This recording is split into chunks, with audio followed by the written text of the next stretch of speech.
ရှင်မူတိုစတာပေးရနေကြိုဆိုလိုက်ပါတယ်ရှင်အခုချမ်းပြပေးမဲ့ခေါင်းဝင်လေးကချမ်းတို့မူတိုစတာဆိုင်ရနေထုတ်တဲ့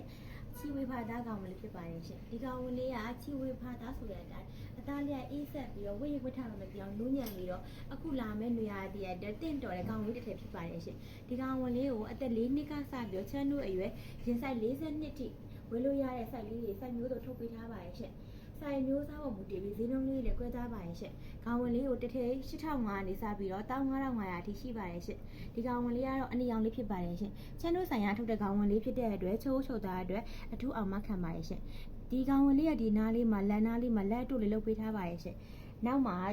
ခါကျိုးချီလေးပါပါရဲ့ရှင့်။ဒီကောင်ဝင်လေးရဲ့ဒီအောက်မှာသူကဆိုဒီအောက်ကိုတောက်လျှောက်ယူပေးထားမှာမဟုတ်ဘဲနဲ့ဒီနားလေးမှာသူအသွင်လေးတွေထပ်ပေးထားပါရဲ့ရှင့်အသွင်လေးတွေပါမယ်ရှင့်ခေါင်းဝင်လေးကအဝဲလေးပါရှင့်ဒီပါမယ်ရှင့်ချမ်းတို့ဆိုင်ရာထုတ်တဲ့ကောင်ဝင်လေးဖြစ်တဲ့အတွက်လက်လိလက်ကဝယ်ယူအားပေးလို့ရပါရဲ့ရှင့် install တွေလည်းအများကြီးရှိပါရဲ့ရှင့်အားလုံးကျေးဇူးအများကြီးတင်ပါတယ်ရှင့်